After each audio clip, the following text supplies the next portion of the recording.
Hello and welcome to SGR education. उम्मीद करता हूं कि आप सभी लोग बहुत अच्छे होंगे। एक पीवाईक्यू की नेट 2021 के लिए सीरीज हमने चलाई थी, जिसका ये सेकंड वीडियो है। एक वीडियो आ चुका है। इसमें हम पेपर 1 के 2020 के अंदर पूछे गए क्वेश्चंस करेंगे सबसे पहले, और उसके बाद 2019 और 2018 में पूछे गए क्वेश्चंस करेंगे।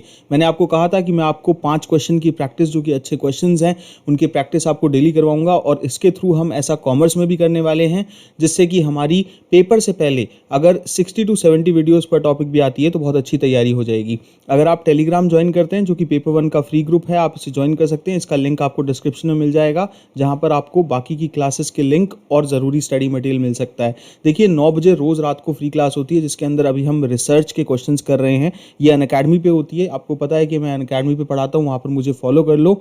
और साथ ही साथ अगर आप अनअकैडमी की लर्निंग ऐप को डाउनलोड करते हो तो वहाँ पर कोड इस्तेमाल करिएगा, नवीन साख लाइव, अनलॉक करने के लिए फ्री क्लासेस को, या प्लस क्लासेस में डिस्काउंट के लिए, और आप उन क्लासेस को ज्वाइन कर पाएंगे, जो कि पीवाईक्यू एनालिसिस हम अभी रिसर्च के 2020 के क्वेश्चंस कर रहे हैं। देखिए, आज के सवाल में पहला सवाल ये है कि द एजुकेशन इम्पार्टेड थ्रू, ये इम्पोर्टेड नहीं होगा, बेसिकली इम्पार्टेड होगा। ये प्रीवियस ईयर के क्वेश्चन में गलती है बेसिकली।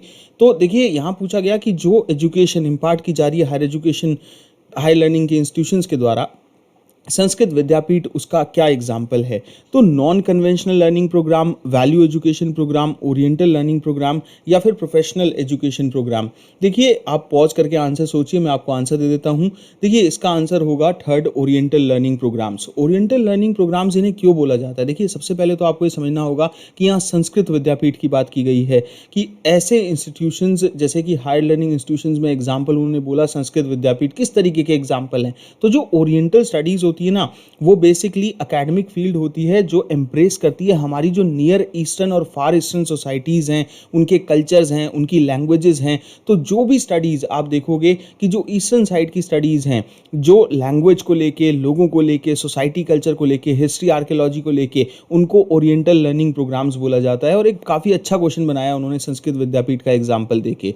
अगला क्वेश्चन है, 2 स्टेटमेंट है यहाँ पर, आपको बताना है कि इनमें से कौन सी स्टेटमेंट जो है वो करेक्ट आंसर है। पहली स्टेटमेंट पढ़ते हैं। उन्होंने कहा कि सीबीटी मतलब कि कंप्यूटर बेस्ड टेस्टिंग इंश्योर करती है हाई रिलायबिलिटी और validity in the process of evaluation centred on effective and quantitative domains of behaviour. अब देखिए, यहाँ तक ये क्वेश्चन अच्छा है कि सीबीटी से आप अच्छी रिलायबिलिटी और वैलिडिटी ला सकते हो, कि भाई कंसिस्टेंसी भी रहेगी और एक्यूरेसी भी रहेगी। लेकिन ये क्वांटिटेटिव डोमेन ऑफ बिहेवियर जो उन्होंने जोड़ा, क्योंकि बिहेवियर हम सब जानते हैं सब्जेक्टिव होता है, तो एक तो यहां पर प्रॉब्लम है। दूसरा, support material in the form of program instructional model have a tremendous potential to maximise learning. मैं पॉज कर देता हूं, आप आंसर सोचिए। कमेंट में अपने सजेशन जरूर लिखा करिए, जो आप चाहते हो कि वीडियोस और आने चाहिए, टॉपिक्स और आने चाहिए, और साथ ही साथ अपना स्कोर लिखा करिए कि इन 5 में से, आज मैं 6 कराऊंगा, 5 नहीं, इन 6 में से कितने आपके नंबर आ रहे हैं, जिससे कि पता लगे आपकी प्रिपरेशन कैसे चल रही है। इसका आंसर होगा 4th स्टेटमेंट, मतलब कि पहली स्टेटमेंट तो इनकरेक्ट है, क्योंकि देखो, डोमेन्स ऑफ बिहेवियर सब्जेक्टिव होती हैं, उनमें कंसिस्टेंसी और एक्यूरेसी सीबीटी के थ्रू आ जाए ऐसा नहीं कहा जा सकता, क्योंकि कंप्यूटर बेस्ड टेस्ट लेके भी आप सब्जेक्टिव डोमेन या बिहेवियर को कैसे जो है हर बार एकदम सही तरीके से, रिलायबल तरीके से और एक्यूरेट तरीके से जो है पता लगा लोगे, उसका मूल्यांकन कर लोगे, तो ऐसा नहीं हो सकता। स्टेटमेंट 2 है कि support material in the form of program instructional model have a tremendous potential to maximise learning. बिल्कुल, देखिए, जो प्रोग्राम इंस्ट्रक्शंस होते हैं, जैसे मैं आपको कई बार कहता हूं कि जो हमारी यूजर गाइड होती है, जैसे कि मोबाइल कैसे चलाना है, हमें यूज़र गाइड के थ्रू पता लगता है, तो ऐसे ही जो प्रोग्राम इंस्ट्रक्शनल मॉडल्स हैं, जहाँ पर आपको सीधी सीक्वेंस वाइज इंस्ट्रक्शंस दे रखी हैं, इससे लर्निंग को मैक्सिमाइज किया जा सकता है। और बिल्कुल सही बात है ये। अगले क्वेश्चन पे चलते हैं। यहाँ पर 2 स्टेटमेंट दी गई है, मैं इसे झूठा क्वेश्चन बोलता हूँ। ऐसा क्यों है आपको पता लगेगा कि vice chancellor of a university एक एग्जीक्यूटिव हेड है, जो वेस्ट करते हैं उनकी सारी की सारी एडमिनिस्ट्रेटिव और एकेडमिक रिस्पॉन्सिबिलिटीज जो है वो उनकी होती है। और एक कैरिस्मेटिक लीडरशिप के लिए ये एट्रीब्यूट होना बड़ा ज़रूरी है एक वाइस चांसलर में, कि वो ट्रांजैक्शनल और ट्रांसफॉर्मेशनल लीडरशिप कंपिटेंसीज के जो है वो मालिक हों। तो पॉज करके आंसर जो है वो सोचिएगा। आंसर है इसका नंबर 1 स्टेटमेंट, की दोनों स्टेटमेंट सही है। आपको और हमको सबको पता है कि पॉलिटिकल इन्फ्लुएंस के कारण आजकल यूनिवर्सिटीज़ के वाइस चांसलर अपनी पहचान के दम पे जो है वो कहीं ना कहीं ज़्यादा बनते हैं, लेकिन खैर हम उसमें नहीं जाएंगे। हम अकेडमिकली ही उसका आंसर देंगे कि भाई वाइस चांसलर किसी यूनिवर्सिटी का एग्जीक्यूटिव हेड होता है, जो कि बिल्कुल सही बात है, और जिसके पास एडमिनिस्ट्रेशन से लेकर अकेडमिक रिस्पॉन्सिबिलिटीज़ जो है जिम्मेदारियाँ जुड़ी होती हैं। और एक कैरिज्मेटिक लीडरशिप एट्रीब्यूट हर वाइस चांसलर में देखा जाता है कि वो ट्रांजैक्शनल और ट्रांसफॉर्मेशनल लीडरशिप जो है उसके अंदर हो। और ट्रांसफॉर्मेशनल लीडरशिप से कहने का मतलब है कि एक बदलाव लाने की क्षमता उसके अंदर हो और बहुत अच्छे से अपनी बात रखने की क्षमता उसके अंदर हो, जिसे ट्रांजैक्शनल लीडरशिप भी कहते हैं। तो यहाँ दोनों की दोनों स्टेटमेंट जो है वो सही है। अगले क्वेश्चन पे चलते हैं जो मैनेजमेंट शिफ्ट में आया था, ये सवाल पेपर 1 का 2020 में। The action plan arising from the academic and administrative reforms committee appointed by the UGC with Professor A. Gananam as its convener include which of the following? Choice based credit system, vocationalization of higher education, curriculum development, deciding on the number of student faculty, या फिर skill based programme. अब अगर आपने ये administration वाली reforms नहीं पढ़ी हैं या कमेटी नहीं पढ़ी है तो दिक्कत हो जाएगी आंसर देने में, लेकिन मैं आपको इसका एक डॉक्यूमेंट टेलीग्राम पे दे दूंगा। जो हमारा टेलीग्राम का फ्री ग्रुप है ना, उसको ज्वाइन कर लेना। इसकी PDF मैं आपको SGR एजुकेशन टेलीग्राम पे भेज दूंगा, जिसका लिंक आपको डिस्क्रिप्शन में मिल जाएगा। और साथ ही साथ जो रात 9 बजे आज की रिसर्च क्लास है, इसको ज़रूर करिएगा। इसमें हम 20 से लेके 30 तक करेंगे, क्योंकि अभी तक 2 क्लासें इसमें हो चुकी है। और फिर 30 क्वेश्चन होने के बाद कल एक सुपर टेस्ट हम करने वाले हैं, जिसमें 30 के 30 क्वेश्चन को हम फास्ट स्पीड में एक ही क्लास में करेंगे। उसमें भी एनरोल कर लीजिएगा नवीन साग प्रोफाइल को फॉलो करके अनअकैडमी में। देखिए इसका आंसर है क्वेश्चन आपका ऑप्शन नंबर 2 ACD। अब ये क्यों है, मैं आपको एक डॉक्यूमेंट दिखाता हूँ, जो डॉक्यूमेंट मैं आपको भेज भी दूंगा। सरकारी डॉक्यूमेंट है एकेडमिक और एडमिनिस्ट्रेटिव रिफॉर्म कमेटी का, ये आपको टेलीग्राम पे भी मिल जाएगा। एक सेकंड इसमें देखते हैं, उसमें सब ये पॉइंट्स लिखे होंगे। तो ये देखिए, ये है वो डॉक्यूमेंट जो UGC ने जारी किया था, और ये एकेडमिक और एडमिनिस्ट्रेटिव रिफॉर्म्स के लिए था।